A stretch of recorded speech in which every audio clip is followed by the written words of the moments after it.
जय कपीश त्रिहुलोक उजागर, रामदूत अतुलिंग बलधामा, जनि पुत्र पवन सुत नामा, महावीर विक्रम बजरंगी, सुमति निवार सुमति के संगी, कंचन बरन विराज सुबेसा, कानन कुंडल कुंचित केसा,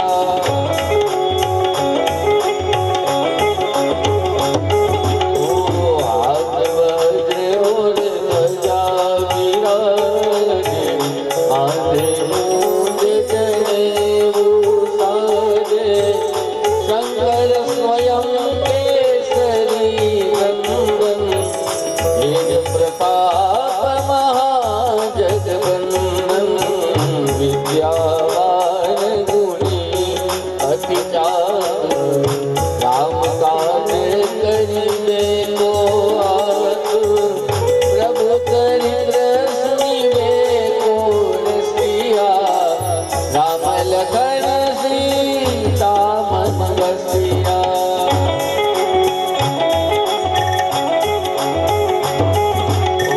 सूक्ष्म रूप धरि सियहि दिखावा, विकट रूप धरि नंद जरावा, भीम रूप धरि असुर संहारे, रामचंद्र के काज सवारे, लायक जीवन लखन जियाए, रघुवीर हर्षि उर लाए, रघुपति कीन्ही बहुत बड़ाई, तुम मम प्रिय भरत सम भाई।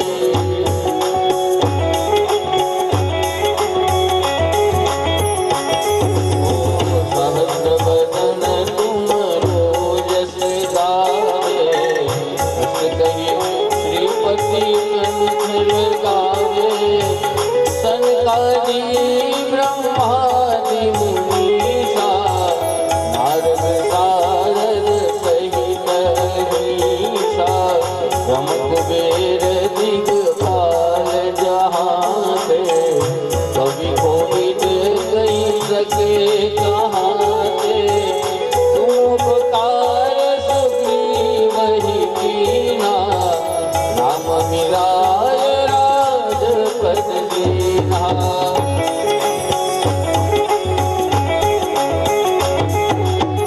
तुमरो मंत्र विभीषण माना, लंकेश्वर वै सब जग जाना, जुग सहस्र योजन पर भानु, लियो ताहि मधुर फल जानु, प्रभु मुद्रिका मिलि मुख माही, जल्दी लागी गए अचरज नाई, दुर्गम काज जगत के जेते, सुगम अनुग्रह तुमरे तेते, राम दुआरे तुम रखवारे, असुर निकंदन राम, ओ राम दुआरे तुम रखवारे, होत न आज्ञा बिनु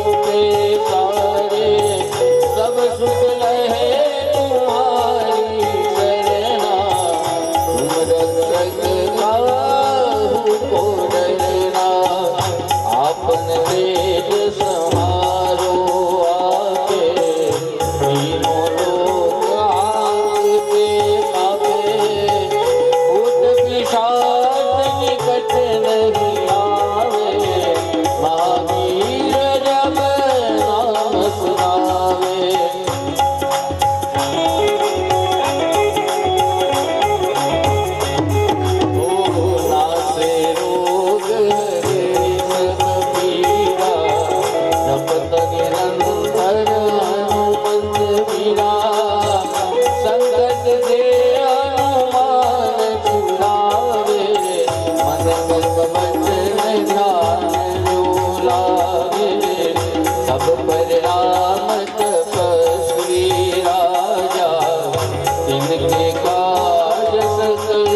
तुम साजा और मनोरथ जो कोई लावे कोई अमित जीवन फल पावे चारों युग परताप तुम्हारा है पड़ती जगत उजियारा साधु संत के तुम रखवारे असुर निकंदन राम दुलारे अष्ट सिद्धि नौ निधि के दाता असवर दीन जानकी माता राम रसायन तुम्हारे पासा सदा रहो रघुपति के दासा।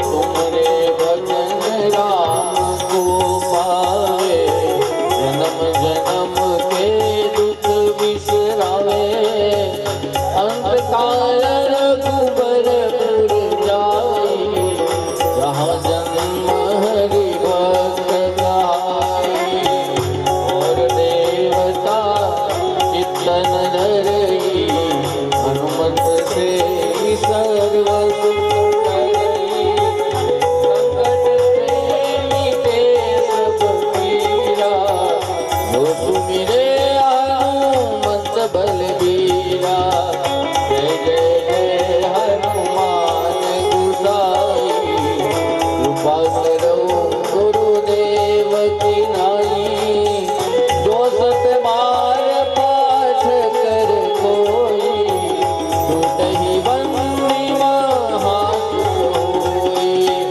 जो यह पढ़े हनुमान चालीसा होय सिद्धि साखी गौरीसा तुलसीदास सदा हरि तेरा वीरनाथ हृदय महडेरा वीरनाथ हृदय महडेरा पवन तनय संकट हरण मंगल मूर्ति रूप राम लखन सीता सहित हृदय बसो सुरभूप सियावर रामचंद्र की जय पवन सुत हनुमान की जय उमापति महादेव की जय बोलो भाई सब विवरण की जय। दक्षिणामूर्तये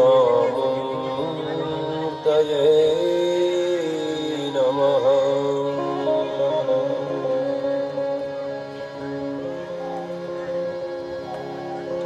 अहं हरे तव पादैकमूलम्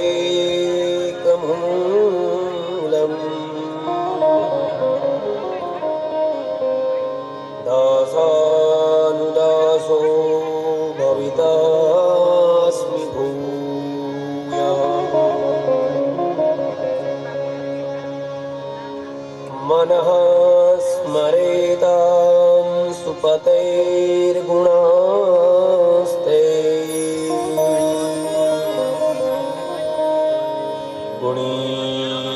गुणीतवाक्कर्म करोतु कः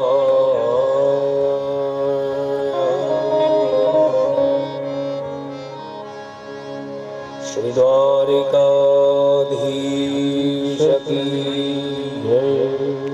श्रीमद्भागवत महापुराण की जय। आद्य शक्ति श्री गात्राण मात की जय। श्री संत राधेश्याम बाबू की जय। सद्गुरु श्रीनाथ भगवान की जय। पितृनारायण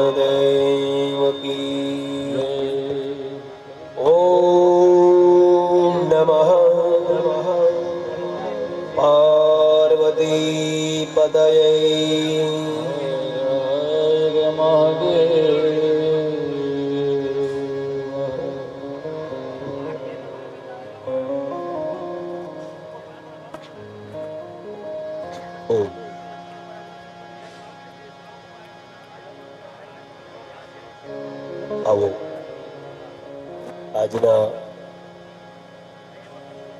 શ્રીમદ ભાગવત સપ્તાહ જ્ઞાન યજ્ઞના સપ્તમ દિને કથા સત્રના 7મા દિવસે જ્યારે પરમાત્માના ચરિત્રની કથાઓને શ્રવણ કરવા માટે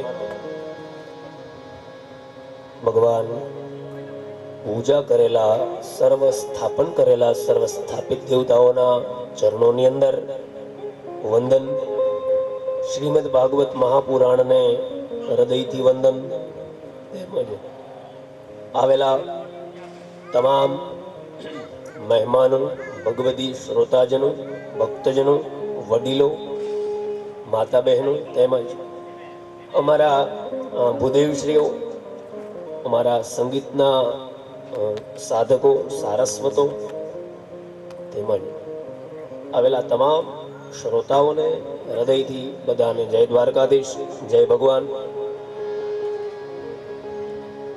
આવો આજની કથાને શ્રવણ કરીએ એની પહેલા થોડી વાર માટે પરમાત્માનું હરિનામ સંકીર્તન કરી અને 7મા દિવસના પ્રથમ સત્રની એ કથાને આપણે ભગવાનની કથાઓ છે એને શ્રવણ કરીએ.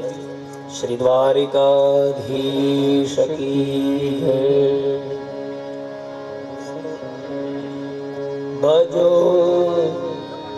બાલ મુકુંદ પ્યારે ગીરધારી, ભજો બાલ મુકુંદ પ્યારે ગીરધારી, ભજો બાલ મુકુંદ પ્યારે ગીરધારી, બાલ મુકુંદ પ્યારે ગીરધારી, ભજો બાલ મુકુંદ પ્યારે ગીરધારી, ભજો બાલ મુકુંદ પ્યારે ગીરધારી, ગીરધારી પ્યારે ગીરધારી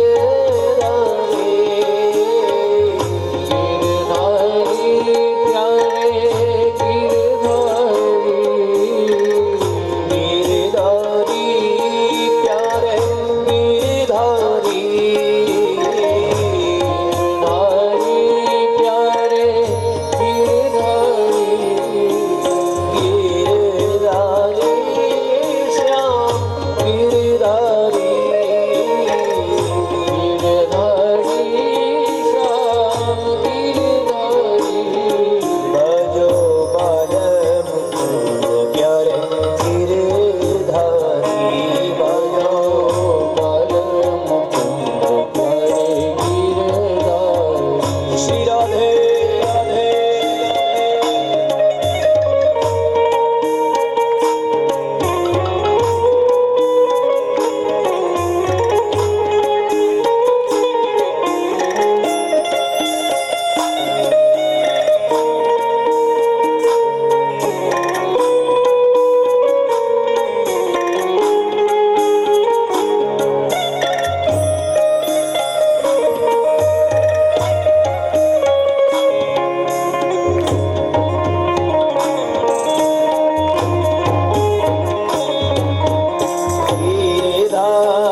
હે ભજો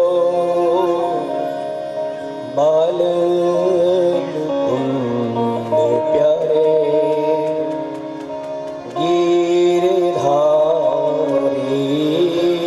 એ ભજો બાલા મુકુંદ પ્યારે ગીરધારી.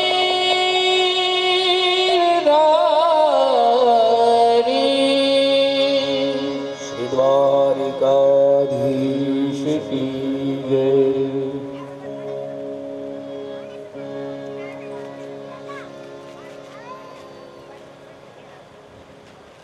આવો આજની કથાને શ્રવણ કરીએ તો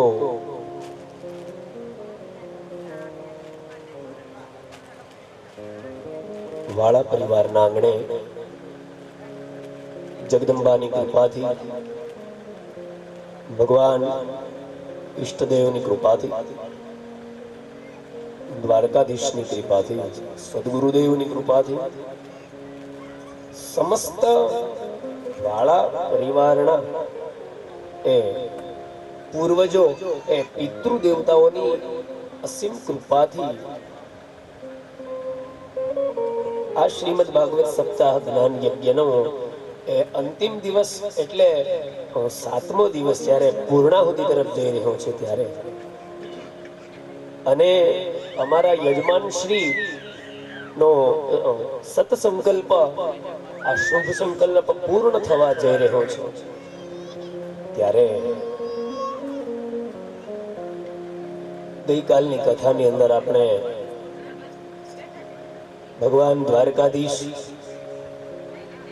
અને આદ્ય શક્તિ માં રૂકમિણી દેવી એ માધવપુરની અંદર ભગવાનના જે લગ્ન થયા એમની બધી કથાઓને પણ શ્રવણ કરી અને સ્વયં ભગવાન દ્વારકાધીશના અહીંયા મંડપની અંદર શાસ્ત્રોક્ત રીતે બ્રાહ્મણોની દ્વારા આપણી રૂઢિ પરંપરાઓની સાથે આપણે ભગવાનના લગ્ન કર્યા.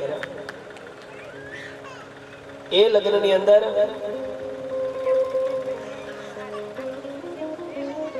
ભાગ્યશાળી બધા જીવો હોય છે કે ભાગ્યશાળી શ્રોતાઓ હોય છે એમને આ લગ્નના દર્શન થાય છે અને એક કન્યાદાન કરવાનો લાભ પ્રાપ્ત થાય છે. તો અમારા યજમાન શ્રી એમના આંગણે સ્વયં જગદંબાનું કન્યાનું દાન કરવાનો દિવ્ય અવસર એમને મળ્યો છે. સાથે આ કથાની જ્યારે આજે પૂર્ણાહુતિ છે ત્યારે સમસ્ત પિતૃઓની પણ સદગતિ થઈ છે.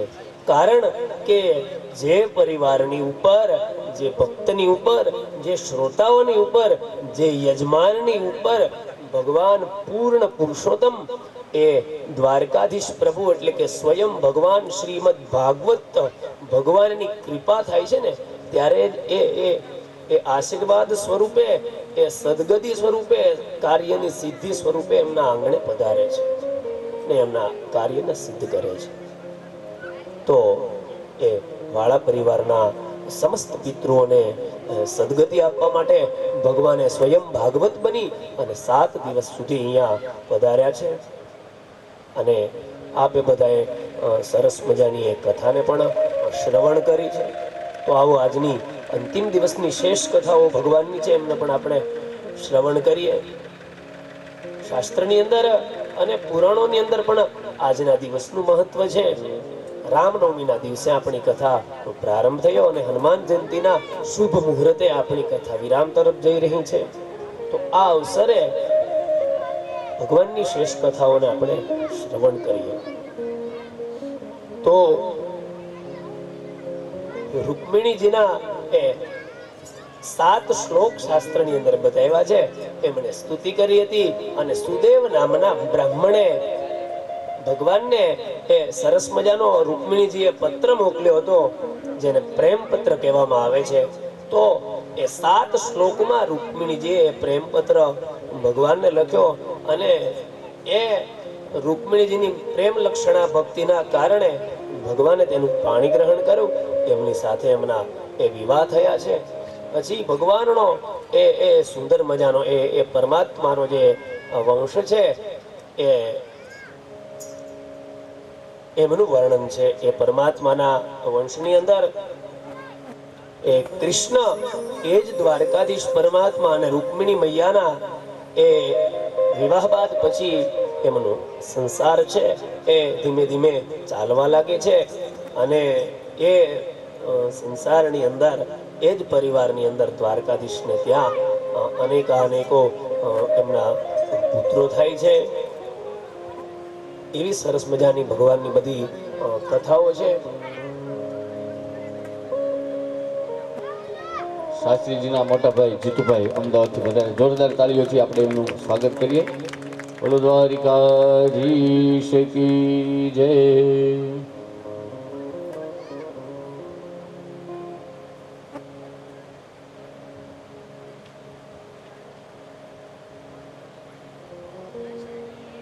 તો ભગવાન દ્વારકાધીશ પરમાત્માના એ વિવાહની સાંસારિક પરમાત્માએ જ્યારે એ જીવનની પ્રારંભ કર્યો અને એની અંદર સુખદેવજી કહે છે કે પરમાત્માના જે પુત્ર ઉત્પન્ન થયા એમની હું તમને વિસ્તૃત કથા કહું છું, એ તમે સાંભળો. અને દ્વારકાધીશ પરમાત્માના એ સુખદેવજી કહે છે, કામસ્તુ વાસુદેવાંશો દગ્ધઃ પ્રાગ રુદ્રમન્યુના દેહોપપત્તયે ભૂયા સ્વમેવ પ્રત્યપદ્યત સ એવ જાતો વેદર્ભ્યામ કૃષ્ણ વીર્ય સમુદ્ભવઃ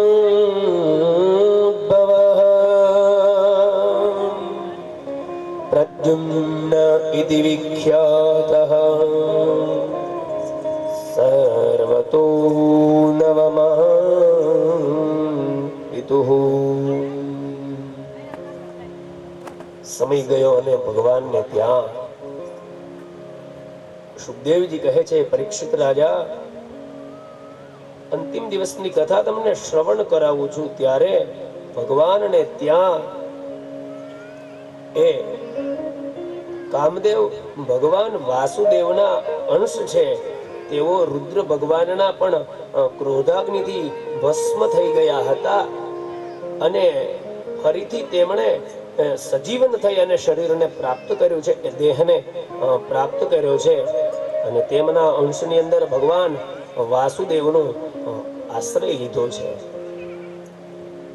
તે જ કામદેવે આ વખતે ભગવાન શ્રી કૃષ્ણ અને રૂકમણી દ્વારા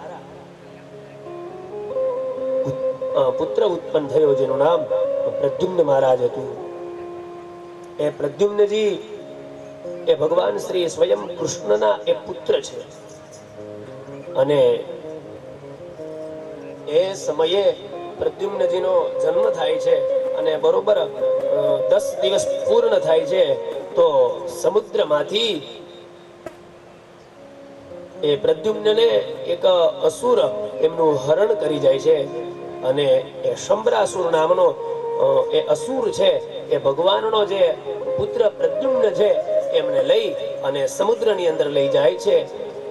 અને એ શંભરાસુરને થયું કે આ કૃષ્ણનો જે વંશજ એમનો જે સુપુત્ર છે એ મારો કાળ હશે એવું સમજી અને એ પ્રદ્યુમ્નને શંભરાસુર નામનો અસુર સમુદ્રની અંદર લઈ જાય છે.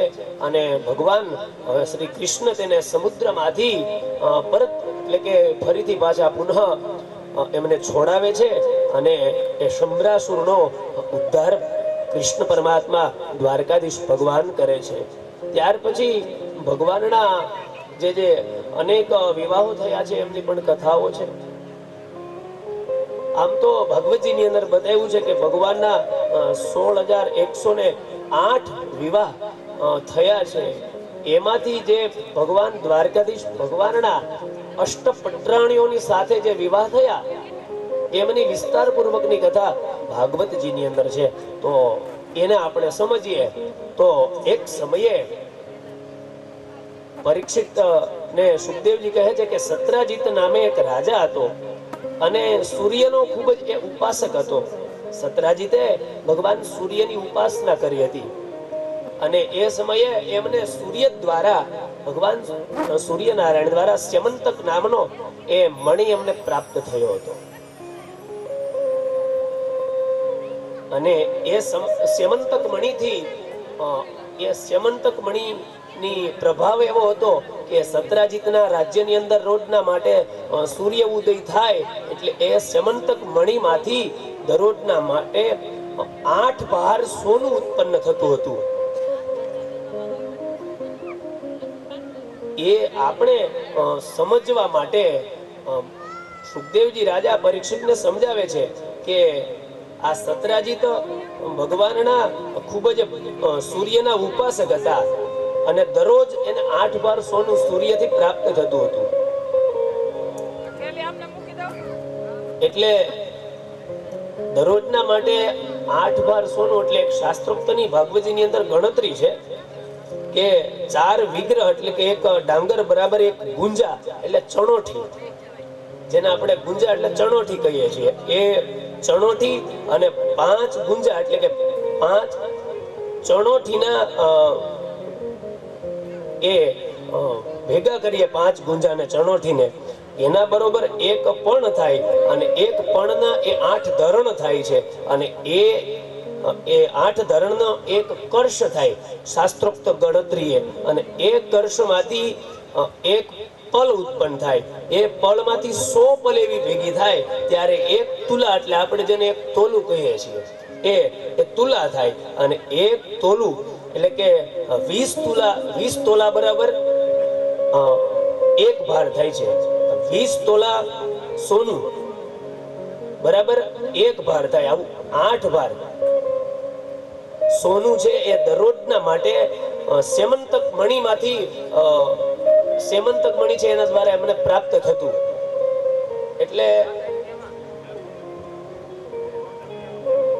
આપણે સોનાની ગણતરી કરવી હોય તો આપણી દેશી ભાષામાં ગણતરી કરવી હોય તો 18 કિલો રોજ સોનું થાય.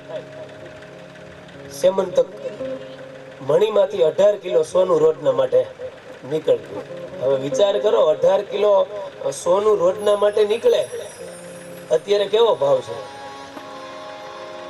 સત્રાજીતે સૂર્યનારાયણની ઉપાસનાથી દરરોજના માટે એનું સોનું પ્રાપ્ત થતું. એવી સત્રાજીતની ઉપાસના હતી સૂર્યની કૃપાથી અને એ સોનું એને પ્રાપ્ત થતું ને એ સોનામાંથી પોતાના રાજ્યની અંદર એ સત્રાજીત રાજ્ય છે પોતાની પ્રજાનું પાલન કરતો હતો.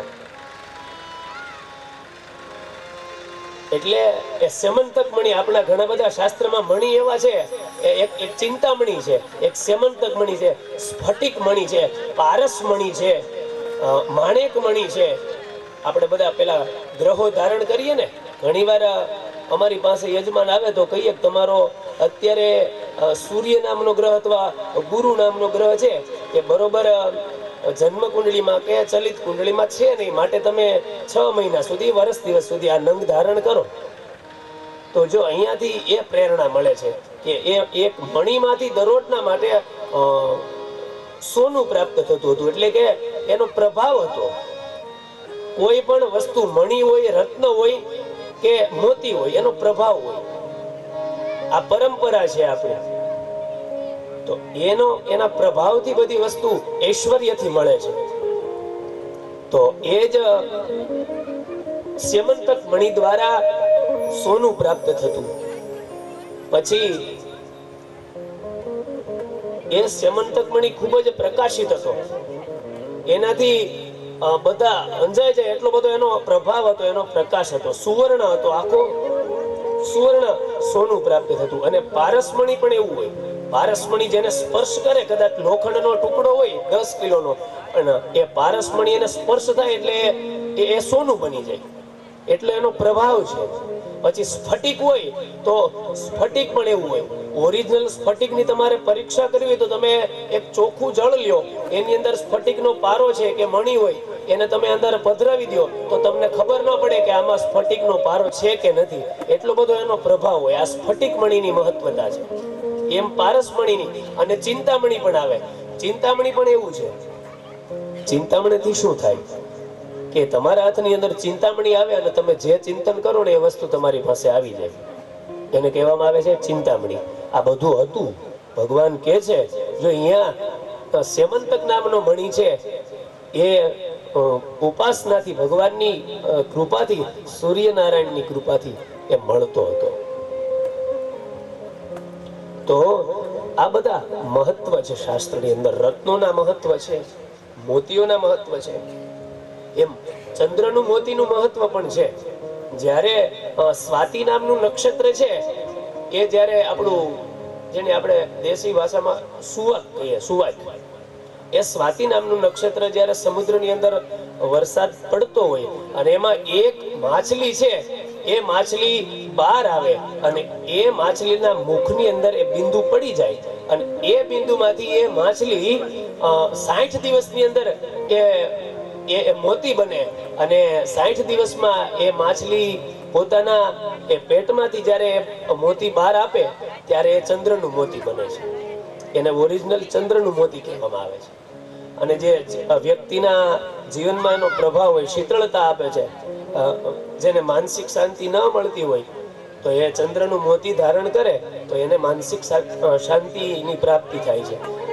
બહુ મન ઉદ્વેગ કરતા હોય ત્યારે ચંદ્રની ઉપાસના કરે અથવા ચંદ્રનું મોતી ધારણ કરે તો એના માનસિક વિચારો શાંત બને છે. બહુ ડિપ્રેશન હોય, ટેન્શન વાળી વ્યક્તિ હોય એને આ બધું ચંદ્રની ઉપાસના કરી શકાય, ચંદ્રનો યજ્ઞ કરી શકાય. આ મહત્વ છે. એમાં સત્રાજીતે સૂર્યની ઉપાસના કરી, સમય ગયો પછી એકવાર એવું બને છે કે એ સત્રાજીતના ને ત્યાં સમય જતા એમના ભાઈ પ્રસેનજીત હતા, એમના નાના ભાઈ હતા. એ એકવાર મણી હતા, એ મણી ધારણ કરી મણી લઈને એકવાર મૃગયા કરવા જંગલમાં જાય છે. ત્યાં પછી મૃગયા કરવા જાય તો સિંહ સાથે એમનું યુદ્ધ થાય છે અને એ પ્રસેનજીત એ યુદ્ધની અંદર એમની હાર થાય છે. સિંહની સાથે યુદ્ધ થવાથી એનો શિકાર થાય છે. પછી ત્યાર પછી એ પ્રસેનજીતને એ સિંહ મારી નાખે છે, એનો નાશ થઈ જાય છે. પછી એ મણી એ પડી જાય છે. એ મણી જાંબુવન છે, એ જાંબુવન પોતાની ગુફાની અંદર લઈ જાય છે. આપણે અત્યારે પોરબંદર જઈએ ને ત્યારે એમની ગુફા છે. ત્યાં પોરબંદર જ્યારે જઈએ ને ત્યારે રસ્તાની અંદર મોટી માલણ ગામ છે, ત્યાંથી આગળ જઈએ એટલે એમની ગુફા આવે છે. હજી પાંડવોની બધી ગુફા છે. માતૃ માતાજીનું ત્યાં મંદિર છે. અમે ત્યાં યજ્ઞ કરી આવ્યા છીએ.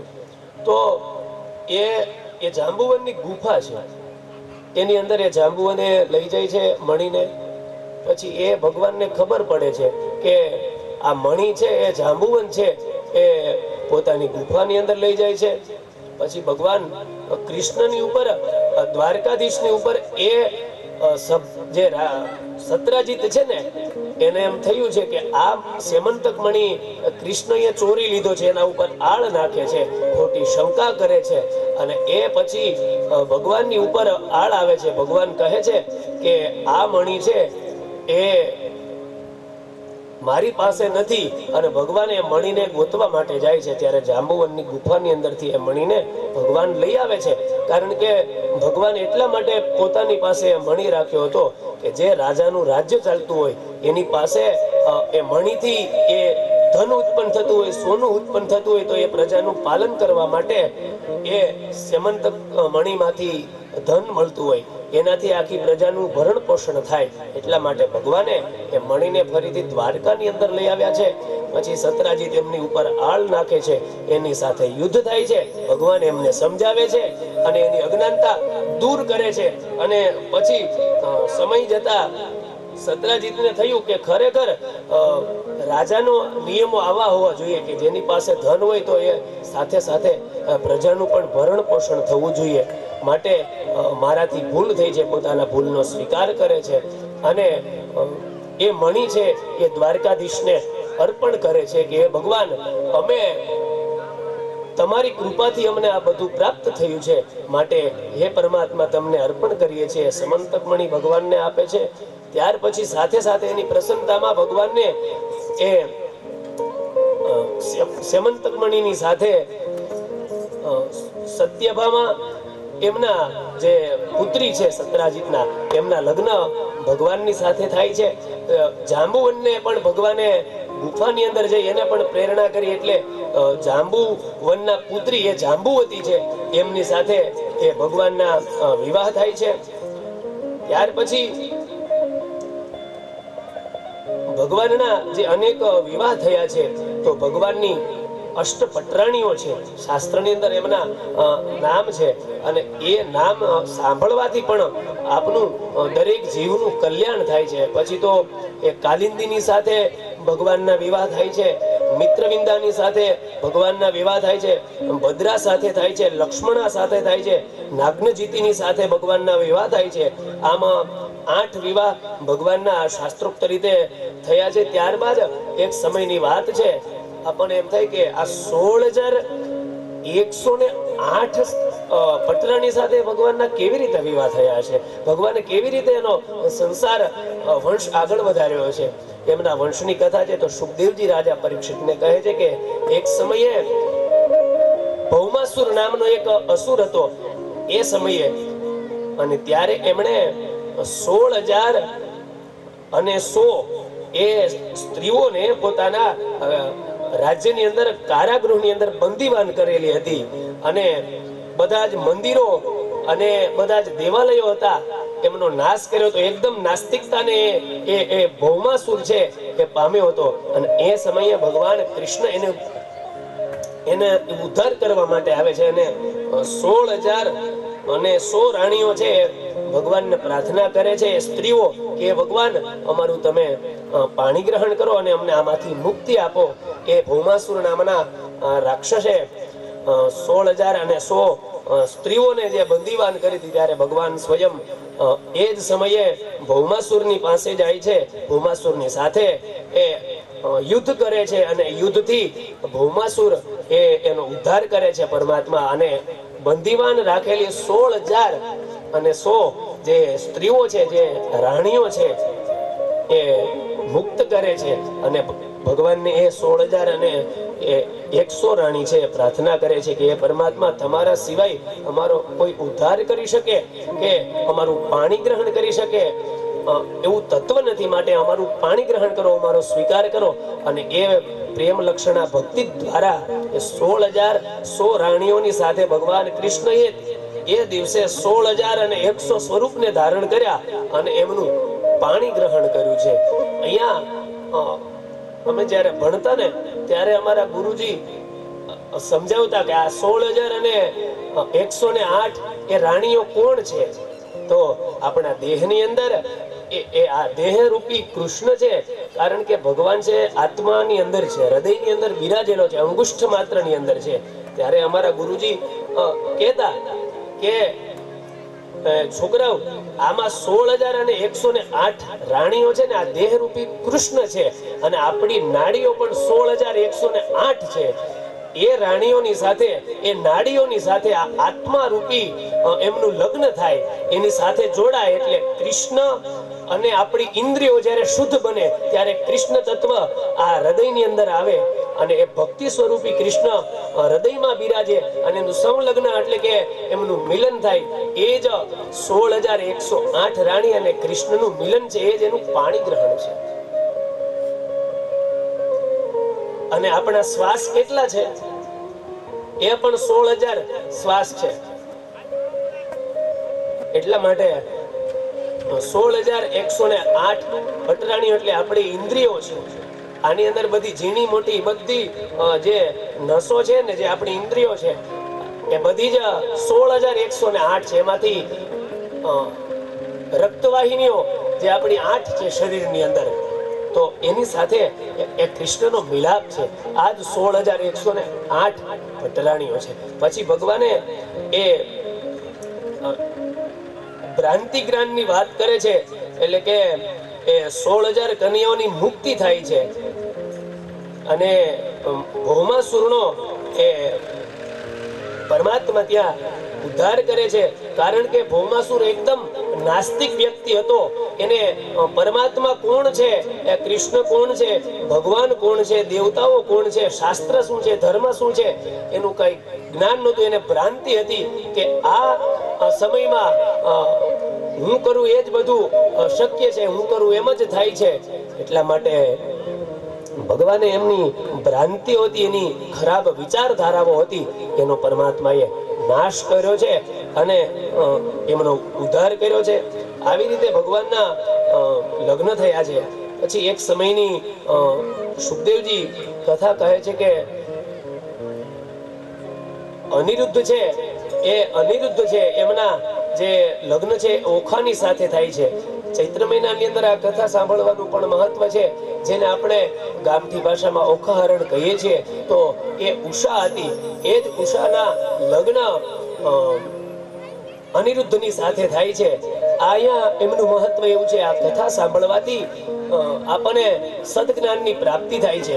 એક સમયે અનિરુદ્ધજી છે એમનું સ્વપ્ન છે એ ઓખાને ઉષાને આવે છે, અને એ સ્વપ્નમાં આવેલા પુરુષની સાથે લગ્ન કરવાનું એમને ઈચ્છા થાય છે. ત્યારે ચિત્રલેખાજી છે એમને બધા ચિત્ર દોરી દે છે કે હે ઉખા, હે ઉષા, તને આમાંથી કયો મૂર્તિઓ પસંદ છે? ત્યારે એ સ્વપ્નમાં આવેલા મૂર્તિઓની વાત છે એ ઓખા એમને ચિત્રલેખાને કરે છે, અને એ એવું ચિત્ર દોરે છે, અને એમાંથી એના જે સ્વપ્નની અંદર અનિરુદ્ધજી આવ્યા હતા, તો સ્વપ્નમાં એનું ચિત્ર છે એ અહીંયા ચિત્રલેખાજી એમને દોરી દે છે, અને એનાથી એમના મનને શાંતિ મળે છે. અને ચિત્રલેખાને જ્યારે અનેક ચિત્ર મૂર્તિઓના દોર્યા, એમાંથી અનિરુદ્ધજીનું જ્યારે ચિત્ર એની સામે આવ્યું, ત્યારે થયું બસ મારે આ મૂર્તિઓની સાથે લગ્ન કરવા છે. અને ચિત્રલેખાજી એ અનિરુદ્ધજીને રાત્રિના એમનું હરણ થાય છે. એટલા માટે ઓખાજી એટલે કે ઉષાએ એમનું હરણ કર્યું, એમને પ્રીતિ થઈ, એનાથી એમના ત્યાં વિવાહ થાય છે. એમની કથા છે. પછી જ્વરસ્તુતિ છે, ભાગવતજીમાં જ્વરસ્તુતિ સુંદર મજાની છે. તો આવો એ જ્વરસ્તુતિ દરબારી રાગની અંદર આપણે સાંભળીએ, કારણ કે કોઈ વ્યક્તિના જીવનમાં જ્યારે જ્યારે જ્વર, એટલે ભાગવતજીમાં કહ્યું છે એને તાવ કહેવામાં આવે. આપણે જેને એમ કહીએ ને કે આપણને કળતર આવે છે, તાવ આવે છે, એવા વ્યક્તિઓને જ્યારે એમનું શરીર ગરમ રહેતું હોય, કળતર આવતી હોય, તાવ આવતો હોય, તો એ વ્યક્તિ આ જ્વરસ્તુતિનો દરરોજ પાઠ કરે છે. તો એ જ્વરસ્તુતિનો પાઠ કરવાથી એમને જે તાવ છે એ તાવ નામનો જે આપણને રોગ થાય છે એમાંથી મુક્તિ મળે છે. એટલા માટે જ્વરસ્તુતિ ભાગવતમાં બતાવી છે. તો દરબારી રાગની અંદર સરસ મજાની જ્વરસ્તુતિ છે, એને આપણે સાંભળીએ અને ભગવાનને પ્રાર્થના કરીએ કે પરમાત્મા અમારી બધાની આપ રક્ષા કરનારા બનો. તો આવો એ સ્તુતિને પણ આપણે શ્રવણ કરીએ.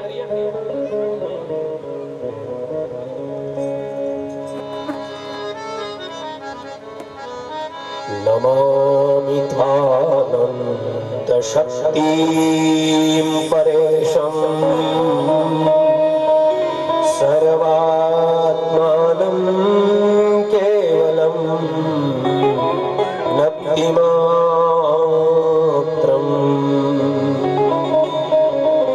વિશ્વોત્પત્તિસ્થા ન સરોદહેતું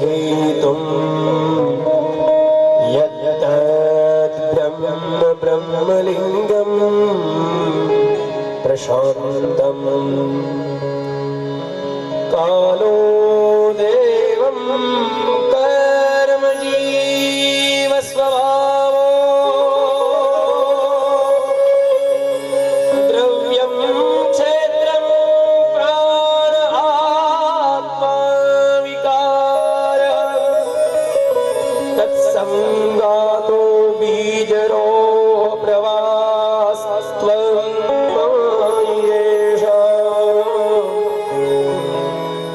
तन्निषेधं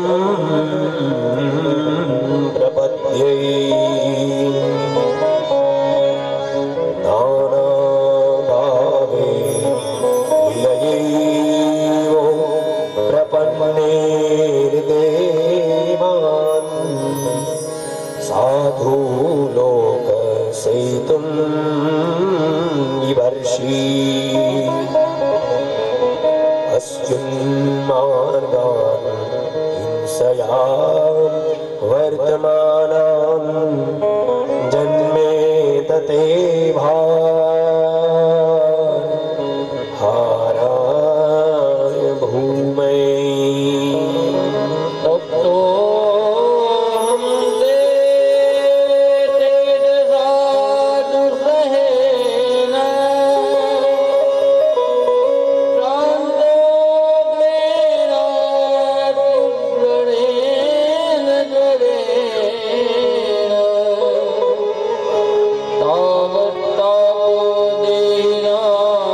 तेङ्घ्रिमूला नो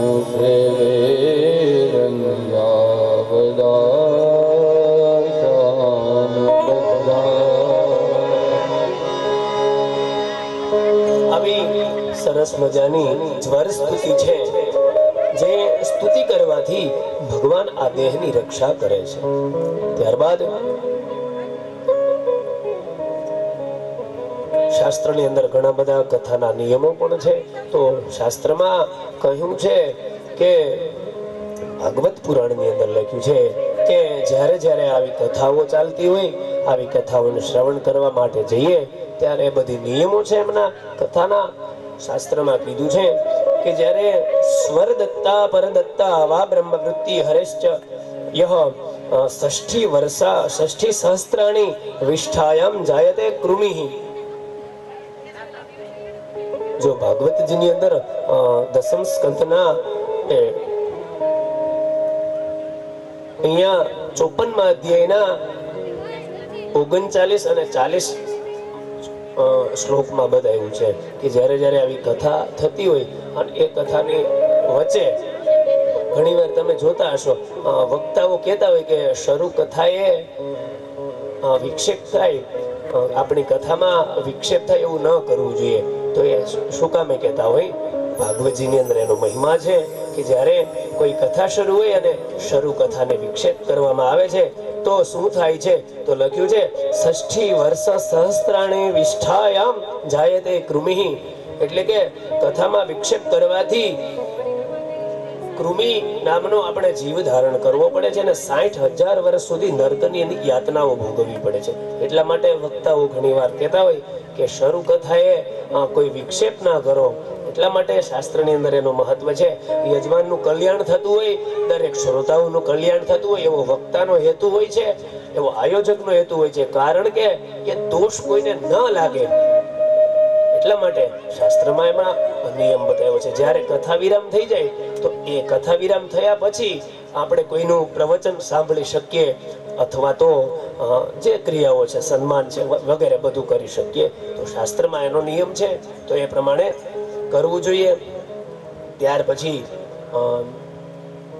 ભગવાન કહે છે કે આ બધા શ્રવણ કરવાના નિયમો બતાવ્યા છે. ત્યાર પછી ભગવાન કહે છે કે યાદવોની સાથે જે થયું છે એમની કથા બતાવી છે. તો જરાસંધના એ વધની કથા છે. ભગવાન કૃષ્ણ યાદવોની સાથે જોડાયેલા હતા કે હે યાદવો, આપને હું ક્યારેય મારીશ નહીં, કારણ કે સ્વયં કૃષ્ણ પોતે યદુવંશી છે અને એ જ યદુવંશીઓ છે.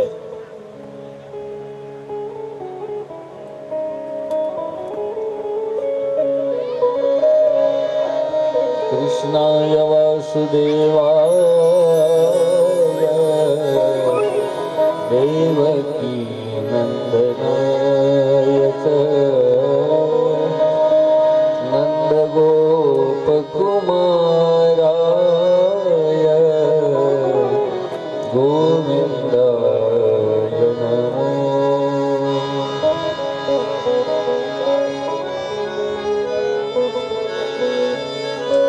આ પ્રમાણે સુખદેવજી રાજા પરીક્ષિતને કહે છે કે યાદવોની સાથે ભગવાન બંધાયેલા હતા કે યાદુવંશનો ક્યારેય પરમાત્માએ નાશ નહીં કરે. સમય ગયો છે. જરાસંધ જે ભગવાનની સાથે યુદ્ધ કરવા માટે આવે છે. શા માટે? કારણ કે જરાસંધની બે પુત્રીઓ હતી, અસ્થિ અને પ્રાપ્તિ, જે કંસની સાથે એમના વિવાહ થયા હતા. એમનો નાશ કર્યો હતો પરમાત્માએ. ત્યારબાદ શિશુપાલ છે અને દંતવક્ર છે, જ્યારે રૂકમણીનું વિવાહ એટલે કે લગ્ન થતા હતા એ સમયે શિશુપાલજી જાન લઈ અને આવતા હતા, પણ ભગવાને એમનું પાણી ગ્રહણ કર્યું. એટલા માટે શિશુપાલનું વેર લેવા માટે જરાસંધે એ યોજના ઘડી છે અને કૃષ્ણની સાથે એ જે યુદ્ધની માગણી કરી છે. એમનો સંવાદ છે. તો એકવાર એવું થાય છે કે ભગવાનની સાથે 17 વાર જરાસંધે ચડાઈ કરી હતી, 17 વાર. અને અક્ષોહિણી સેના લઈ અને એની સાથે યુદ્ધ કરવા માટે જરાસંધ આવે છે. તો એમની સેના કેવડી હતી તો એ મહાભારતની અંદર એમની વિસ્તૃત વર્ણન કથા છે. શાસ્ત્રમાં અક્ષોહિણી સેનાનું માપ બતાવવામાં આવ્યું છે. આપ બધા ક્ષત્રિયો છો ને, એટલે મારી ઈચ્છા છે કે એક અક્ષોહિણી સેનાનું કેટલું માપ હોય. આપણે સાંભળ્યું હોય કદાચ કે અક્ષોહિણી સેના, ઘણા બધા એવા રાજાઓ થઈ ગયા છે જેની પાસે કોઈની પાસે 12 અક્ષોહિણી સેના હતી, કોઈની પાસે 100 અક્ષોહિણી સેના હતી, કોઈની પાસે 5 અક્ષોહિણી સેના હતી. તો માત્ર ને માત્ર ખાલી હું એક અક્ષોહિણી સેનાનું તમને અહીંયા શાસ્ત્રનું માપ કાઢી અને આપું છું. તો જરાસંઘે 17 વાર અક્ષોહિણી સેના લઈને કૃષ્ણની સાથે યુદ્ધ કરવા માટે આવે છે. તો એ સેનાનું માપ કેટલું છે ને શાસ્ત્રમાં બતાવ્યું છે.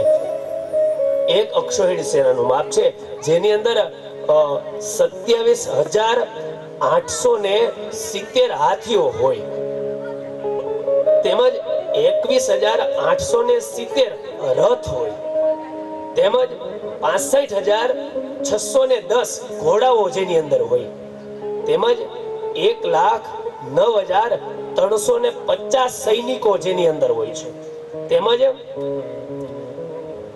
2,18,700. જ્યારે એ માપ ભેગું થાય ત્યારે એક અક્ષોહિણી સેના થાય.